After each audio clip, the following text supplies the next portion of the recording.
linear equation. This is only an introduction sa grade 8 math. So, kung meron man akong mga hindi mababanggit, siguro ay dahil sa nasa higher math na yon.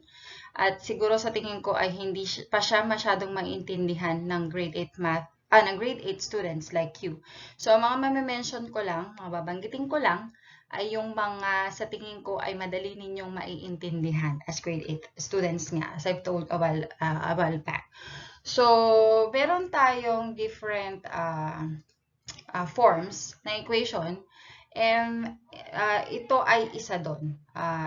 Standard form, this is in standard form, ax plus by is equal to c. Na-mention ko na rin doon sa previous videos ko kung ano yung standard form at saka yung slope-intercept form. Nasabi ko na rin yan. So, alam na ninyo to. The standard form yung iano natin muna. Okay? So, where a, b, and c are real numbers. So, there are different ways kung paano madedetermine kung linear equation ba ang isang equation. Okay. So, kasi doon tayo papunta. Linear equation na ang magiging topic natin sa mga susunod nating videos. Paano natin malalaman kung linear equation ba ang isang equation? So, ito yung ilan. Okay. So, the first one is yung highest exponent ng variable or variables na x and y, okay, is 1. So, kung halimbawa ax lang or x lang or y lang or pareho sila, kailangan ang highest exponent nila is only 1. Okay, so ito, ax plus by is equal to c, 1 lang yan, 1 lang exponent niya. Second is yung no negative fractions when it comes to exponents, okay, sa x and y. So, wala kang makikitang negative na exponents sa y or sa x or fraction as exponents kasi pag may nakita kang ganon, that is not a linear equation. Considered na yon as non-linear equation. For example, may nakita ka, ang given is 4x raised to negative 3 plus y is equal to 1.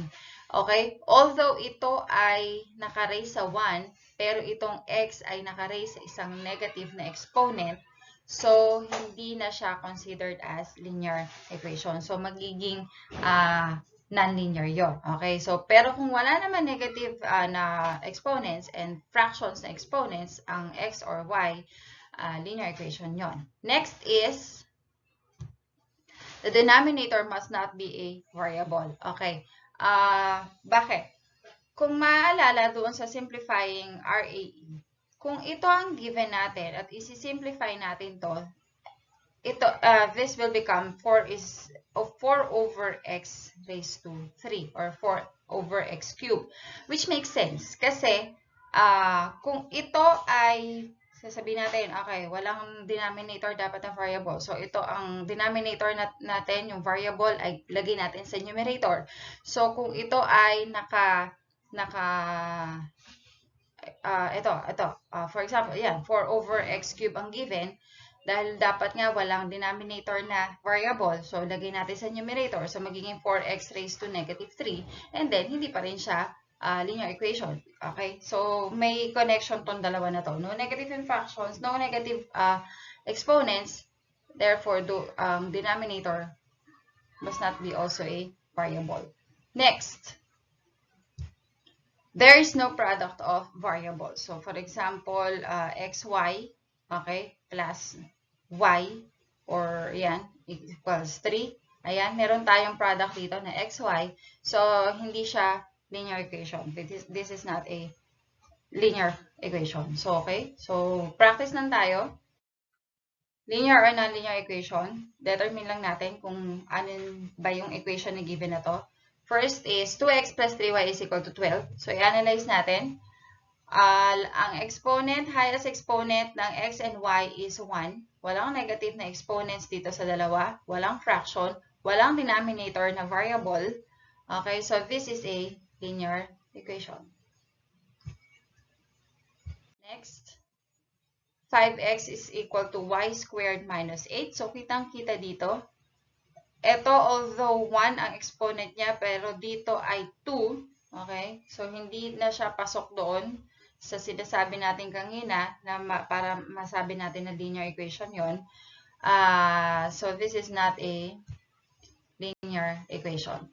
Next, 1/4 x minus 6y is equal to 5 halves. Okay, so itong x and y as an exponent of 1, hindi rin to denominator kasi ito ay minultiply dito. And if we multiply this 1/4 x, or pwede rin natin itong i-rewrite as this, x over 4. Okay, so nasa numerator pa rin yung variable natin, wala sa denominator. Therefore, this is a linear equation. Next, 2 over x plus 2y is equal to 10. Okay, so kitang-kita dito na meron tayong denominator na variable. Therefore, it is a nonlinear equation. Next, 9x cubed plus 2 is equal to y cubed. Okay, so obviously, meron tayong mga exponents na more than 1. It is a nonlinear equation. Next, 3x plus y is equal to 4y minus 5. Okay, so kung simplify natin to, ito ay 1 ang highest exponent. It is also 1. Ito rin 1. And ito pwede nating pagsamahin yan. Okay, pwede natin yan. I-arrange natin sa standard form.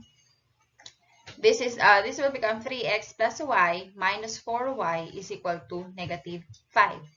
Okay, so 3x minus 3y is equal to negative 5. Although meron tayo dito dalawang y sa magkabilang side ng equation, pero alam naman ninyo na kung paano magre-write ng ganyan at kung paano mag-simplify ng ganyang form or ganyang equation. So, still, it is a linear equation. Next, 3x plus 2xy is equal to 1. Okay, meron tayong x dito, the exponent is 1. But we have product of variables. So, hindi pwede. So, this is a nonlinear equation. Last, 2x is equal to 8y plus 1. Okay, so ma'am, hindi naman siya naka-ganyan na form. Ax plus by is equal to c. But the same, yung thing na sinabi ko kanina, alam naman ninyo na kung paano mag-arrange nito. Okay, so magiging ganito lang yan. 2x minus 8y is equal to 1. Still, the standard form. And ang highest exponent pa rin yan is 1. Therefore, it is a nonlinear, it is a linear equation. Sorry, it is a linear equation. So, yun yung ways lang kung paano lang masasabi natin, kung madedetermine natin kung linear or nonlinear equation. Again, this is only an introduction sa grade 8 math. And happy answering!